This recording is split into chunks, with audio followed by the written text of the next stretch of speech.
Hi friends, welcome back to ಜನೋಜೈಸ್ kitchen. ನಿಮ್ಗೆ ಏನಾದರೂ ನಮ್ಮ ಚಾನಲ್ ಇಷ್ಟ ಆದರೆ ಲೈಕ್ ಆ್ಯಂಡ್ ಸಬ್ಸ್ಕ್ರೈಬ್ ಮಾಡಿ. ಫೇಸ್ಬುಕ್ಕಲ್ಲಿ ನೋಡ್ತಾ ಇದ್ದರೆ ಫಾಲೋ ಮಾಡಿ.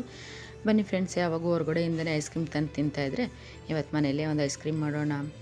Jack fruit ice cream friends, ಹಲಸಿನ ಹಣ್ಣಿನ ಐಸ್ ಕ್ರೀಮ್. ಬನ್ನಿ ಹೇಗೆ ಮಾಡೋದು ಅಂತ ನೋಡಿ. ಮೊದಲಿಗೆ ಒಂದು 4-5 ತೊಳೆ ಹಲಸಿನ ಹಣ್ಣು ತೊಗೊಳ್ಳಿ. ಅದನ್ನು ಈ ರೀತಿಯಾಗಿ ಸಣ್ಣದಾಗಿ ಕಟ್ ಮಾಡಿಕೊಂಡು ಒಂದು ಮಿಕ್ಸಿ ಜಾರ್ಗೆ ಹಾಕ್ಕೊಳ್ಳಿ. Very easy friends and tasty ಕೂಡ. ಮನೆಯಲ್ಲೇ ಈಸಿಯಾಗಿ ಮಾಡ್ಕೋಬೋದು. ಈಗ ಇದಕ್ಕೆ ಹಲಸಿನ ಹಣ್ಣಿಂದು ಸ್ವೀಟ್ನೆಸ್ ನೋಡಿಕೊಂಡು ಸಕ್ಕರೆ, ಹಾಗೆ 1-2 ಸ್ಪೂನ್ ಹಾಲು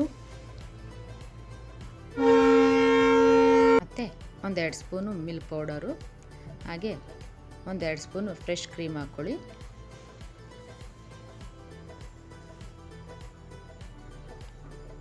ಈಗ ಇದನ್ನು ನುಣ್ಣಗೆ ಪೇಸ್ಟ್ ಮಾಡ್ಕೊಳ್ಳಿ.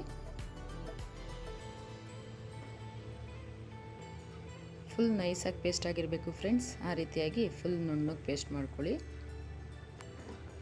ಫ್ರೆಶ್ ಕ್ರೀಮ್ ಇಲ್ಲ ಅಂದರೆ ಮನೆಯಲ್ಲೇ ಇರೋವಂಥ ಫ್ರೆಶ್ ಕೆನೆ ಹಾಕ್ಕೊಳ್ಳಿ. 1-2 ಸ್ಪೂನು. ನೋಡಿ ಫ್ರೆಂಡ್ಸ್, ಈ ಕನ್ಸಿಸ್ಟೆನ್ಸಿಗೆ ರುಬ್ಕೊಬೇಕು.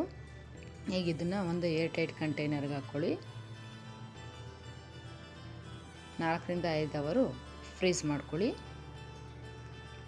ಒಂದ್ಸರಿ ಟ್ಯಾಪ್ ಮಾಡಿಕೊಂಡು ಲಿಡ್ ಕ್ಲೋಸ್ ಮಾಡಿ 4-5 ಅವರು ಫ್ರೀಸ್ ಮಾಡ್ಕೊಳ್ಳಿ ಫ್ರೆಂಡ್ಸ್. ವೆರಿ ಟೇಸ್ಟಿ ಆ್ಯಂಡ್ ಹೆಲ್ದಿಯಾಗಿರುತ್ತೆ ಫ್ರೆಂಡ್ಸ್. ಈ ಸಮ್ಮರಲ್ಲಿ ಮಕ್ಳಿಗೆ ಮಾಡಿಕೊಡಿ, ತುಂಬ ಇಷ್ಟಪಟ್ಟು ತಿಂತಾರೆ. ಮನೇಲೇ ಮಾಡಿರೋದ್ರಿಂದ ವೆರಿ ಹೈಜೀನ್ ಹಾಗೂ ಟೇಸ್ಟಿಯಾಗಿ ಕೂಡ ಇರುತ್ತೆ ಆ್ಯಂಡ್ ಹೆಲ್ದಿಯಾಗಿ ಕೂಡ. ಬನ್ನಿ ಹೇಗಾಗಿದೆ ನೋಡೋಣ.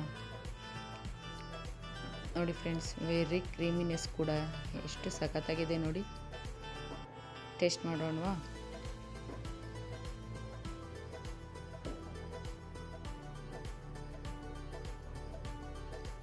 ನೋಡಿ ಫ್ರೆಂಡ್ಸ್, ಏನು ಸಖತ್ತಾಗಿ ಬಂದಿದೆ, ಸೂಪರಾಗಿದೆ.